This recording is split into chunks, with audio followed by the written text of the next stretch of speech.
요한복음 21장 15절에서 25절 말씀 한 절씩 교독하시겠습니다.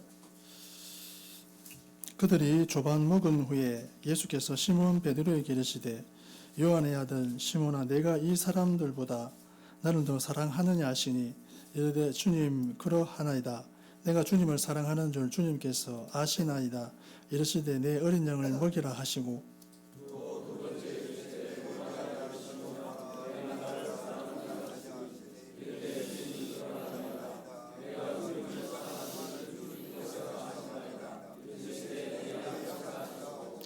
세 번째 이르시되 요한의 아들 시몬아 내가 나를 사랑하느냐 하시니 주께서 세 번째 내가 나를 사랑하느냐 하시므로 베드로가 근심하여 이르되 주님 모든 것을 아시오매 내가 주님을 사랑하는 줄을 주님께서 아시나이다.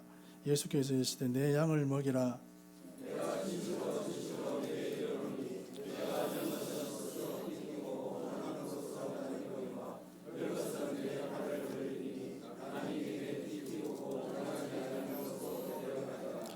이 말씀을 하시면 베드로가 어떠한 죽음으로 하나님께 영광을 돌릴 것을 가리키심이로라. 이 말씀을 하시고 베드로에게 이르시되 나를 따르라 하시니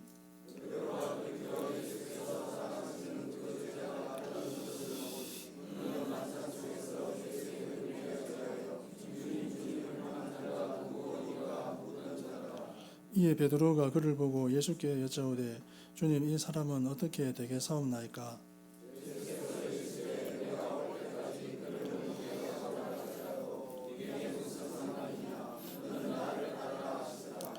이 말씀이 형제들에게 나가서 그 제자는 죽지 아니하겠다 하였으나 예수의 말씀은 그가 죽지 않겠다 하신 것이 아니라 내가 올 때까지 그를 머무게 하고자 할지라도 네게 무슨 상관이냐 하신 것이로라.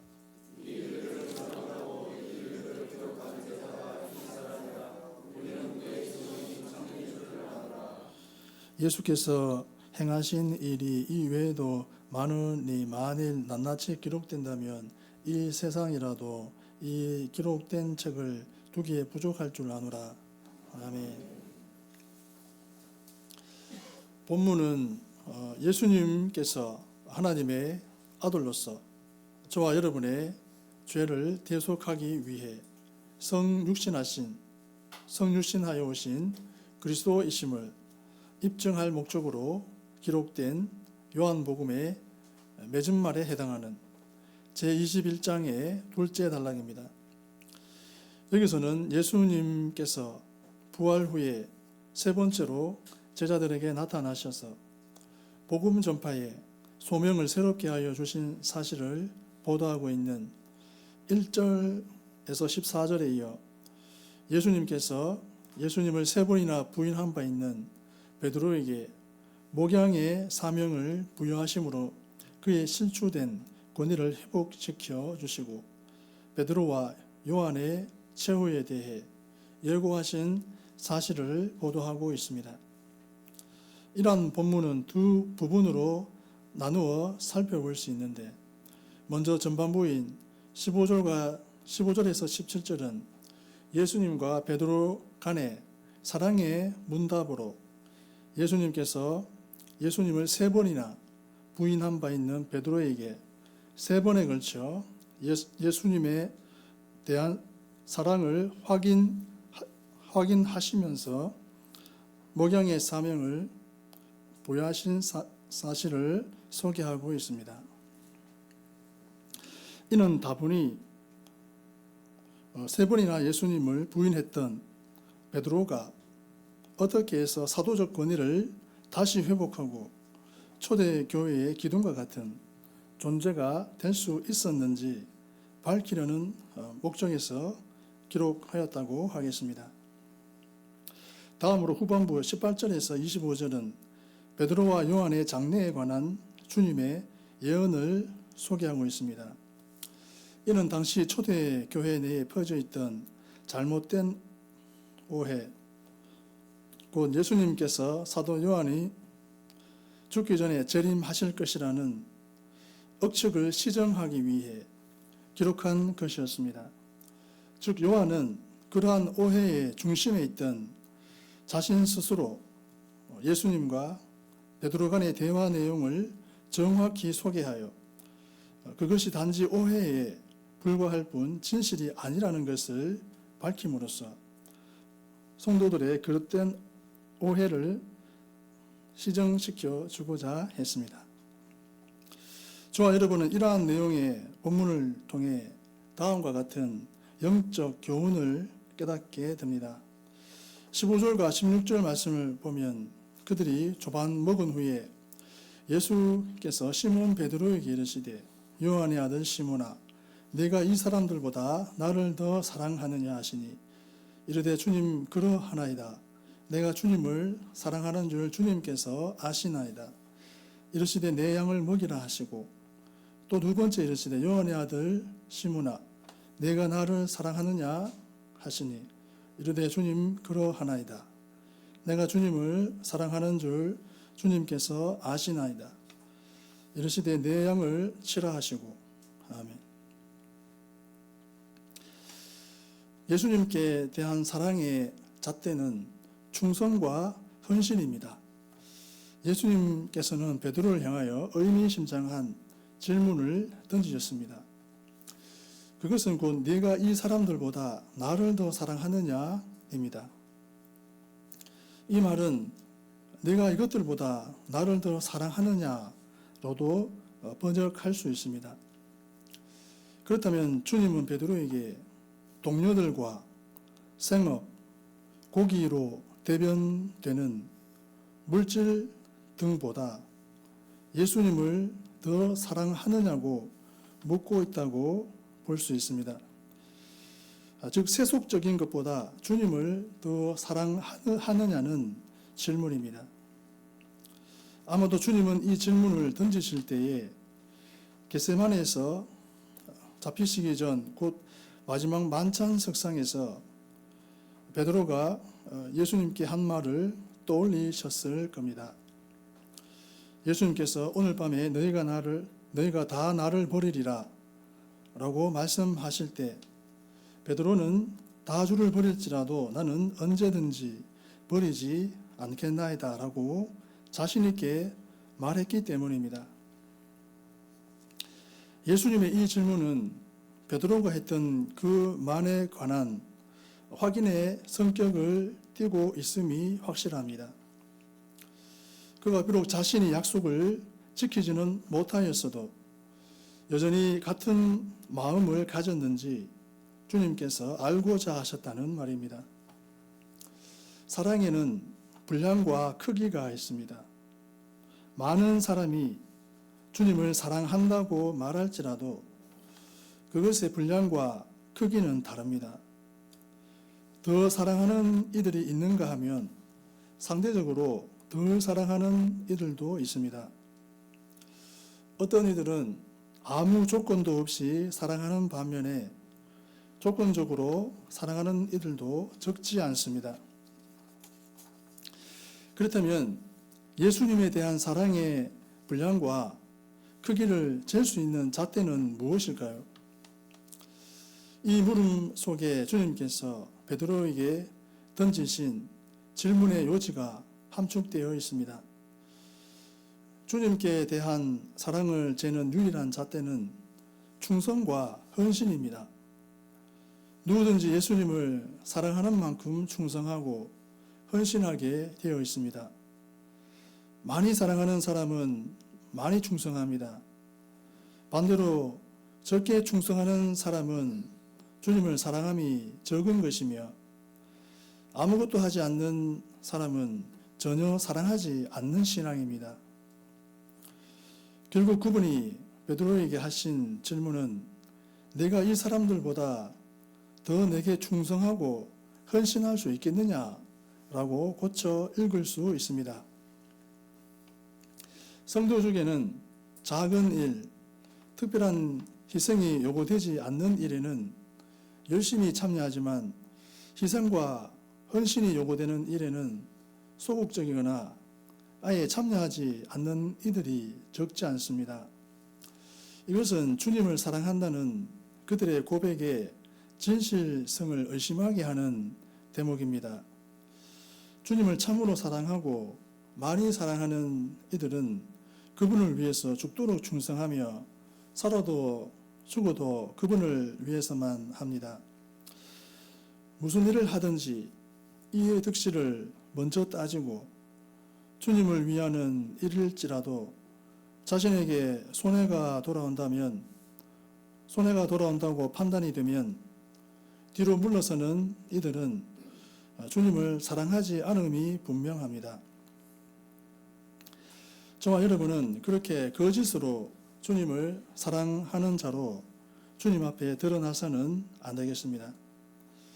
17절과 18절 말씀을 보면 세 번째 이르시되 요한의 아들 시몬아 내가 나를 사랑하느냐 하시니 주께서 세 번째 내가 나를 사랑하느냐 하심으로 베드로가 근심하여 이르되 주님 모든 것을 아시오매 내가 주님을 사랑하는 줄을 주님께서 아시나이다. 예수께서 이르시되 내 양을 먹이라.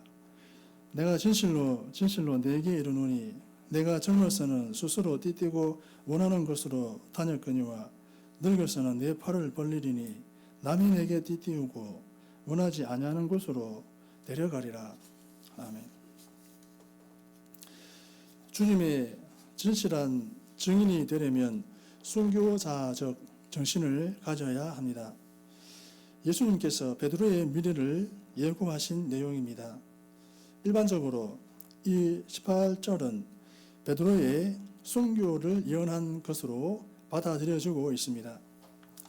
내 팔을 벌리리라는 말씀을 십자가의 처형을 의미하는 것으로 해석하는 이들이 많으며 초대교회의 전승에 따르면 그가 로마의 네로 황제의 박해 때 바티칸 언덕에서 십자가에 거꾸로 달려 순교했다고 전하여집니다. 그렇다면 예수님께서 유독 베드로에게만 이렇게 말씀하신 이유가 무엇일까요? 여러 제자 중에서 그 한 사람만 순교를 당하기로 예정되어 있었기 때문은 아닙니다. 그는 여전히 제자들을 대표하는 사람이었기에 그리스도의 증인으로 살아야 할 자들의 운명을 그를 통해서 일러주신 것뿐입니다. 모든 성도는 그리스도의 증인이 되어야 합니다. 이것은 성도라면 누구도 피할 수 없는 현실입니다. 하나님께서 저와 여러분을 택하신 것은 그리스도의 증인으로서 살게 하려 함입니다. 모든 사람은 예수님을 통해서만 하나님께 나아갈 수 있고 하나님께 나아가는 자들은 한 사람의 예외도 없이 이 세상에서 그리스도의 증인으로 살아야 하는데 이를 위해서는 순교자의 정신과 마음가짐이 요구됩니다. 증인으로 번역된 헬라어 마르티스가 순교자의 의미도 함께 가지고 있다는 것은 예수님의 증인이 된다는 것이 쉽지 않음을 알게 합니다. 증인의 삶을 위해서 저와 여러분은 대다수 사람이 좋아하고 힘써 추구하는 세상의 것들을 포기해야 하며 때로는 가까운 친척이나 친구들로부터 소외될 수 있고 자신에게 있는 모든 것들을 잃게 될 수도 있습니다. 이러한 희생이 요구되기 때문에 많은 사람이 단지 기독교인이 되는 것만으로 만족하지 않고 그리스도의 증인이 되기를 원치 않는지도 모릅니다. 그러나 주님은 목사든 평신도든 상관없이 구원을 얻은 성도들 모두에게 증인이 되라고 하십니다.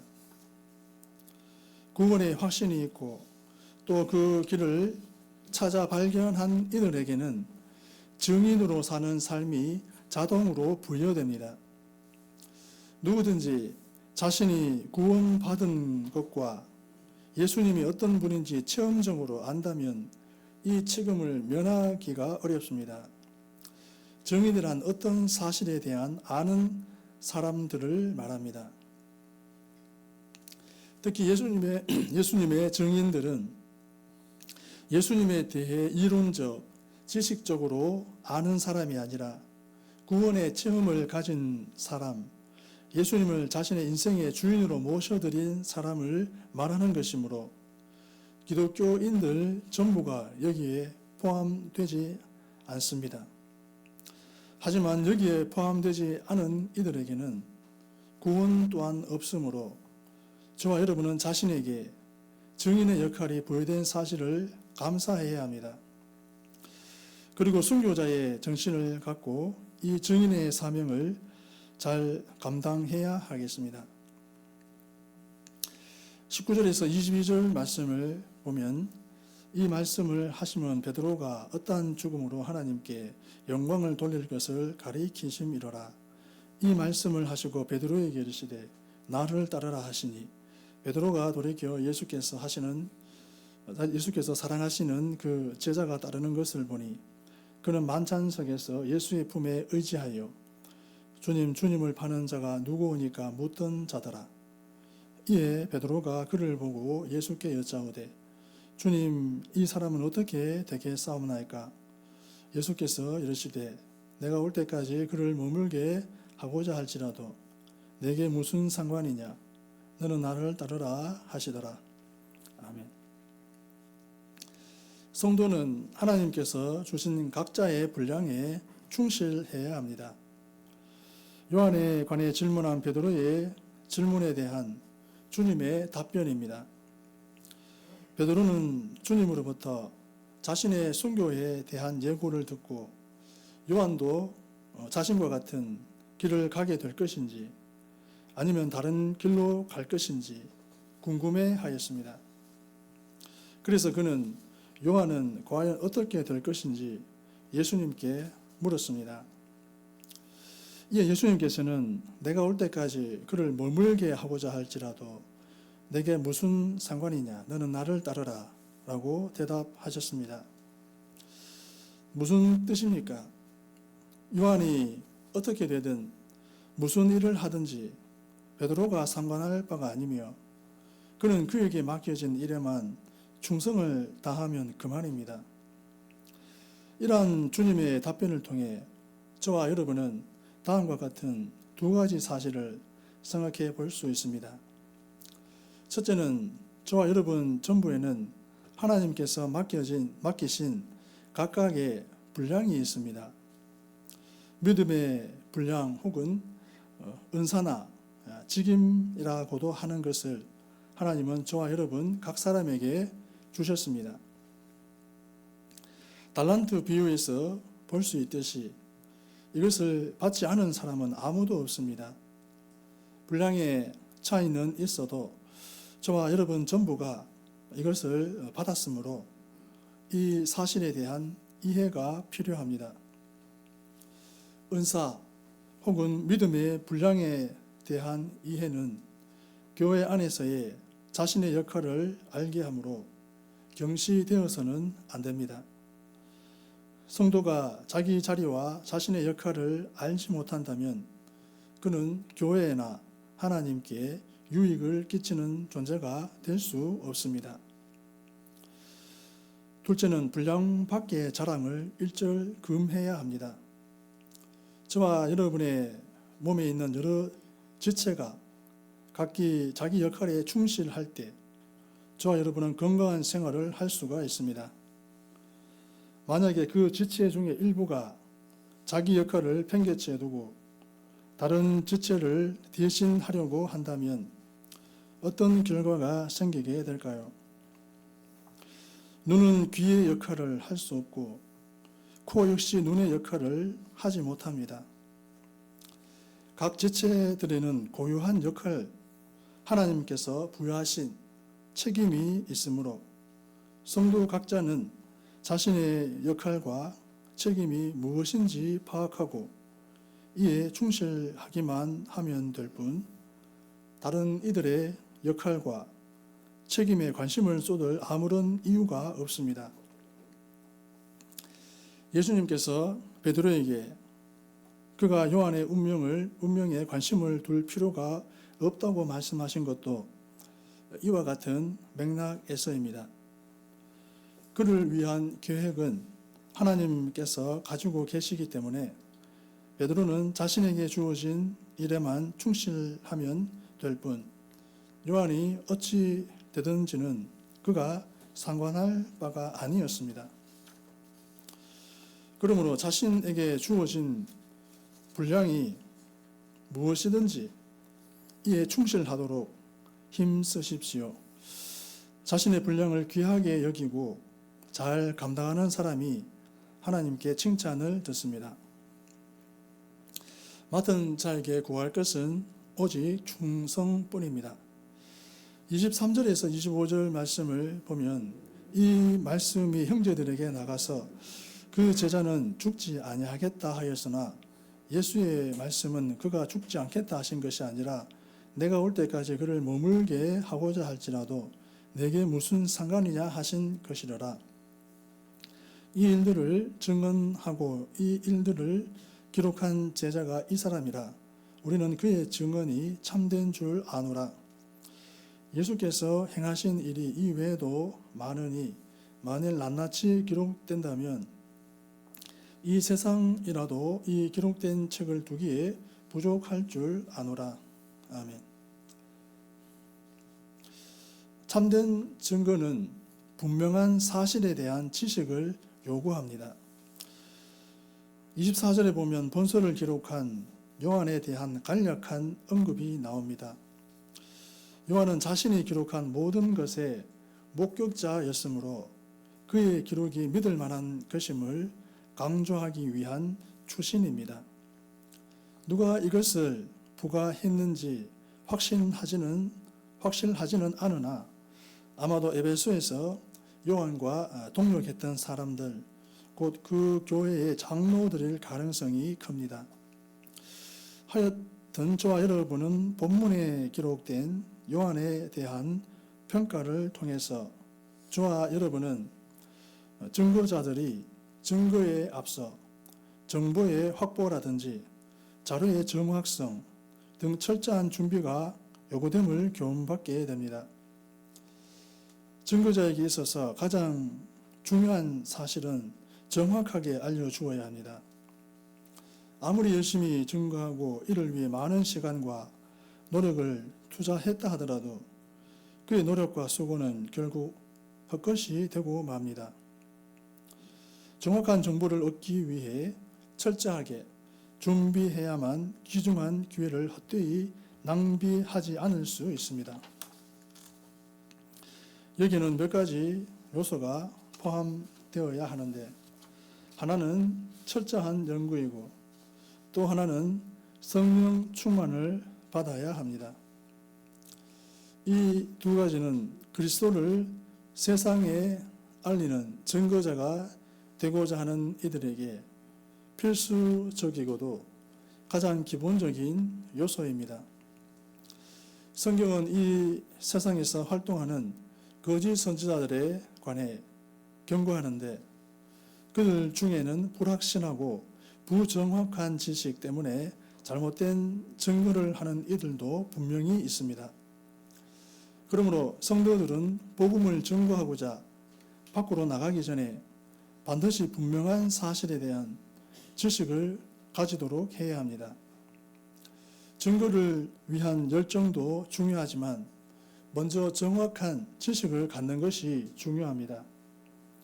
사실을 왜곡시켜서 사람들에게 알리게 되면 여러 가지 부작용이 생기게 되기 때문입니다.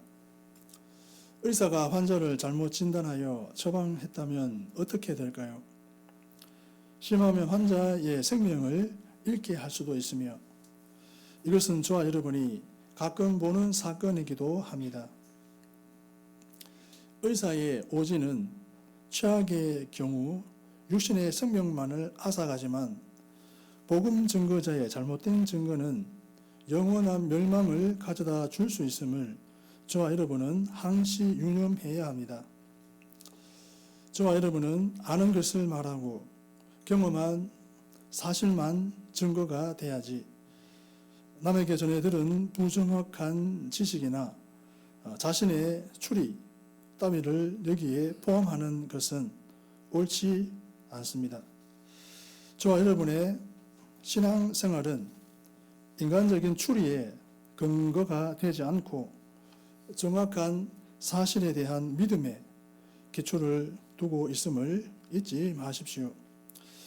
확실하게 모르는 부분들에 대해서는 추리하려고 애쓰지 말고 배우도록 노력해야 합니다. 아무 준비도 없이 증거하러 나가는 이들은 함정에 빠질 위험이 대단히 큽니다. 성도 여러분, 오늘 본문도 증거가 되듯이 성경은 진리의 말씀입니다.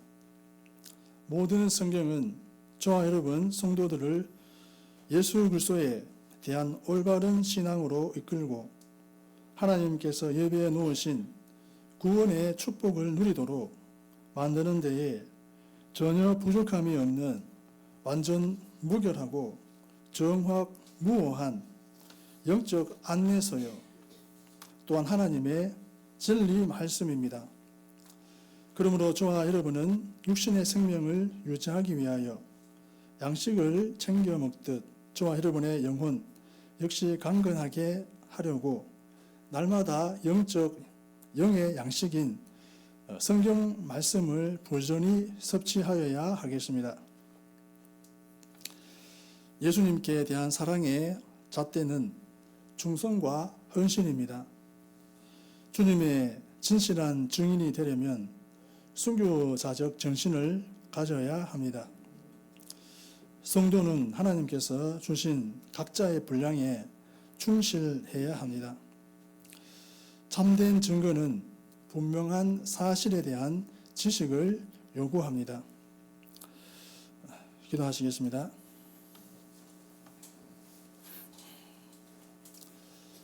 하나님 아버지, 10명의 나병 환자가 고침을 받고 10명의 나병 환자가 예수님의 말씀에 순종함으로 제사장에게 가다가 나음을 받은 것처럼 복음을 전하려고 하다가 놀라운 복을 받는 성도 전부 되기를 예수님의 이름으로